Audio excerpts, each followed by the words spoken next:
당장 내일 2만 명이 나온다고 발표가 되는 것도 전혀 이상하지 않지 않습니까? 2, 3만 명 수도로 좀 막았으면 좋겠다를 뛰어넘어서 혹시 5만 명, 10만 명 이상이 가면 어떻게 할까? 곧 닥쳐올 단계, 아니 이미 와 있는 단계에 대한 대처를 자꾸 하시는 느낌이거든요. 제가 주장하고 싶은 것은 3만 명, 5만 명, 10만 명 그렇게 확진자가 생긴다는 생각을 지금부터 준비를 하고 그 준비를 미리 시범사업처럼 실행에 일부 옮기지 않으면은 그래 준비만 했다가 그러면은 3만 명 됐을 때 그러면 이 방법을 쓰지 하면은 그때는 이미 세부 지침을 만드는 이런 과정부터 해서 또 시간이 지나갈 수밖에 없거든요. 3만 명도 늦었죠. 5만 명, 10만 명을 대비해야죠. 구청 보건소 실무자들이 굉장히 고생을 하고 있거든요. 지금 정보 시스템도 완비한다는데 아직까지도 엑셀로 해가지고 뜯어 붙이게 하고 출력해서 그거를 또 하고 있는 그런 상황이거든요. 2만 명, 3만 명, 5만 명, 10만 명이 돼도 제 생각에는 재택치료 잘 운영돼서 잘 넘어갔다 이렇게 자화자찬하고 넘어갈 수 있게 통계의 그런 것을 국민이나 언론에 잘못 호도할 가능성이 높고 그래요. 왜냐하면은 100명을 보겠다 했는데 뭐 300명, 500명, 600명, 700명 봤었는데도 지금 넘어갔잖아요. 환자들의 불만은 내가 이게 재택 치료냐, 재택 방치냐 하는 논란은 있을 수 있지만 어쨌든 넘어갔잖아요. 정부가 도와주지 않으시면은 병원급의 뭐 1000명, 2000명이든 환자를 줌으로써 알아서 해결하고 난 몰라 하는 시스템으로 갈 수 있으니 뭐 그런 식으로 극복할 수 있다면 극복하는 거지만 이게 과연 국민 건강과 코로나19 극복에 무슨 역할을 할 수 있냐 하는 거고요. 뭐 다른 맹장 수술도 할 수 있잖아요. 그거는 다 지금 못하고 재택치료에 병원급에 뛰어드는 것보다는 대학병원에서 암 치료하시고 코로나 중환자실을 하셔야 될 분을 왜 생활치료센터에서 그 일을 하게 하고 그래서 저는 되게 답답합니다. 일단은 좀 우려를 많이 하고 있죠. 처음에 전문가라든지 정부에서 생각하신 것은 뭐 1월 말 2월 초에 이제 우세종이 되면서 그때 이제 1만 명이 될 것을 준비를 하던 상황이고 그다음에 대응도 이제 7천 명을 기준으로 해서 이제 대응을 했었는데 갑자기 오늘 13,000명이 나오는 상황이 되다 보니까 이제 생각했던 것보다는 좀 빠르게 진행이 되고 어제 상황과 오늘 상황이 다르고 또 내일 상황은 어떻게 될지 예측을 못하다 보니까 2, 3만 명 수준으로 좀 막았으면 좋겠다를 뛰어넘어서 혹시 5만 명, 10만 명 이상이 가면 어떻게 할까 그런 우려를 좀 많이 하고 있습니다. 당장 내일 2만 명이 나온다고 발표가 되는 것도 전혀 이상하지 않지 않습니까? 일단은 선별진료소의 역량이 한계에 다다를 것을 예상을 해서 동네 의원으로 많이 역할을 분담하고자 하는 정부의 의도, 방향성은 맞다고 봅니다. 일단은 뭐 오미크론 상황에 따라서 폭증하는 환자를 대처하기 위해서는 동네 의원, 1차 의료기관의 역할이 굉장히 크다고 볼 수 있기 때문에 그런 방향성에 맞춰서 진행되는 겁니다. 중증으로 갈 가능성이 좀 적으신 분들은 선별진료소보다는 동네 의원을 찾아주시기를 바라고 그 동네 의원에 오셨을 때 일단은 기존의 PCR 검사보다는 신속항원 검사 키트라는 전문가용이 따로 있거든요. 그것을 의사 선생님이 검체 채취를 하시고 혹시 양성이 있게 되면은 PCR 검사를 다시 채취해서 의뢰하든가 아니면 여러 가지 사항이 곤란한 사항이면은 선별진료소로 안내하게 되고요. 그 이후에 그렇게 해서 발생한 양성 환자, 확진자에 대해서는 그 해당 의료기관 동네 의원이 재택 치료까지 하게 되는데 그 이후의 시간에 대해서는 정부 중앙에서 하는 센터에서 응급 대응을 하든가 그러니까 서울로 치면은 서울시청이나 서울시 의사회가 구성해서 운영하려고 하는 서울 센터에서 대응을 하고자 하는 시스템입니다. 1차 의료기관 동네 의원에서 그런 검사하고 그런 원스톱 모델로 진행된다 하더라도 언론과 이제 국민들이 많이 우려하시는 것처럼 대기 공간이 일단 동네 의원에서 항상 일반 환자 또는 검사로 오시는 분들 간의 대기 공간의 이제 분리가 좀 쉽지가 않고 위 음성이 질병청에서는 1% 미만이라고 하고 있지만은 사실상 그거는 이제 검사 수가 확대되고 오미크론 상황은 좀 다를 수가 있어서 혹시 음성이라고 생각해서 제가 안심하고 보냈는데 사실 그분이 양성 환자였다면은 이 시스템이 좀 무너지거든요. 왜냐하면은 우리가 보호 장구라고 했던 것도 신속항원 검사에서 양성일 때는 저희가 다 폐기를 하지만 음성이 나왔을 때는 그 음성을 믿고서 그 다음 환자의 대응을 계속하는 시스템이고, 일반 환자분들 입장에서도 제가 동네의원 원장을 한번 뵀었는데, 환자분께서 원장님이 코로나19 검사를 하시고 확진자를 치료하신다면서요, 이번 달에는 2달치 약을 주면 어떨까요? 뭐 이렇게 말씀을 하셨다고 해요. 이것이 의료진하고 국민들의 불안감을 잠재우려면 도대체 어떤 방법이 있을까 하는 고민을 계속 제가 하게 되고, 정부도 그런 고민을 하고 있을 것이라고 생각을 합니다. 이제 자꾸 이제 단계별로 생각들을 하셔서 곧 닥쳐올 단계, 아니 이미 와 있는 단계에 대한 대처를 자꾸 하시는 느낌이거든요.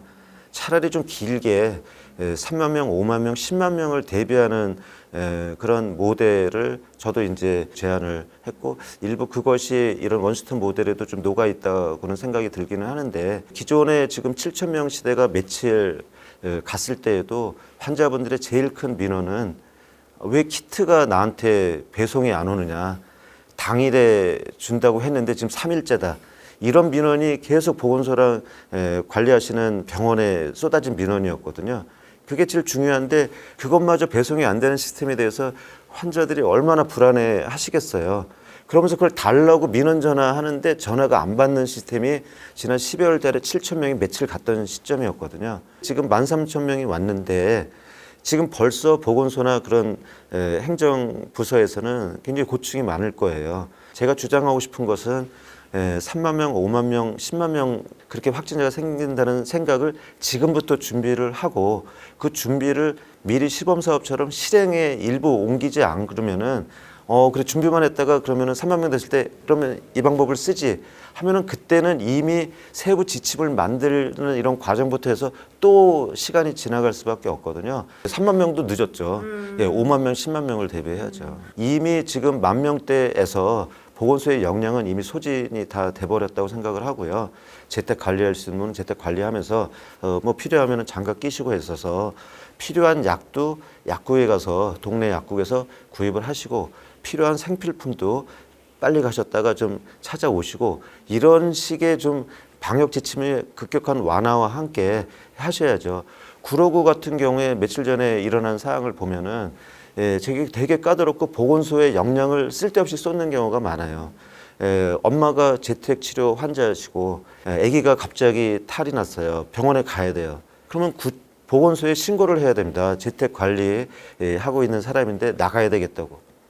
그냥 무단 나가면은 위법하고 또 앱이 막 울려서 또 신고가 들어가고 하니까 보건소 연락이 이게 쉽지가 않은 거예요. 한두 시간 지체되는데 엄마 아빠 입장에서 애가 아픈데 얼마나 안타깝겠어요. 그런 식의 불필요한 그런 관해나 보건소의 관리보다는 아주 응급상황에서는 119 이용하시고, 그 다음에 이제 많은 분들이 자차를 운행하실 수 있는 상황이 되니까, 그럴 때는 빠르게 응급실이나 외래 전담 진료센터를 이용하시는 그런 식으로 전향적인 거를 지금 준비를 해야 하지 않을까. 근데 이제 정부가 어쨌든 여러 가지 정치적 고려라든지 그런 것 때문에 준비는 이제 잘 하셨다고 보기는 하는데, 사실상 그 준비가 너무 신중하고 또 국민들의 우려라든지 여러 가지 정치 상황을 고려한 판단도 같이 덧붙여지다 보니까 예측을 하면서 준비는 하기는 했는데, 너무 신중한 준비와 함께 현장에서 쓰여지려면은 현장 실무자의 의견이 많이 반영이 돼야 되고, 이게 탁상에서의 시뮬레이션보다는 현장의 일부 좀 시범적으로 지자체 한 곳에서라도 일단은 해보고 그거에서도 문제점을 갖고서 보완하는 작업을 해야 되는데, 너무 이제 그 책상에서 회의 자료에서의 회의만 좀 많이 하신 것 같고요. 단계별로 이때는 어떻게 하는 거를 세워놓다 보니까 먼 단계보다는 당장 앞으로 와 있는 단계에 대한 고민에 너무 힘을 쏟으시다 보니까 오미크론의 특성이 갑자기 더블링 돼서 2배, 3배가 갑자기 수일 내에 올 수도 있는 상황이라는 것에 좀 대비가 좀 부족하지 않았나 하는 생각을 합니다. 구청 보건소 실무자들이 굉장히 고생을 하고 있거든요. 지금 정보 시스템도 완비한다는데 아직까지도 엑셀로 해가지고 뜯어 붙이게 하고 출력해서 그거를 또 하고 있는 그런 상황이거든요. 그렇게 고생하시는데 현장의 목소리로 이 모델 어떻게 씁니까 했을 때 이거 곤란한데 하면 다시 한번 심사숙고 해주시고 그거를 좀 보완할 수 있는 그런 게 필요하겠죠. 예. 제가 12월 초에 조사한 내용으로 서울시 상황을 보면은 한 39개의 병원이 참여하셔서 5천 명 정도의 적정 인력을 운영하신다고 하셨었거든요. 그러니까 의사 1인당 간호사 서너 명으로 이루어진 병원의 한 단위에서 100명을 보는 적정 인력이라고 해서 신고를 하셨고 우리 운영되는데 12월 초에도 확진자가 많이 늘어나는 상황에서 8천 명을 보셨어요. 볼 수 있죠. 그 환자가 발생했으니까 배정된 환자 보면 되잖아요.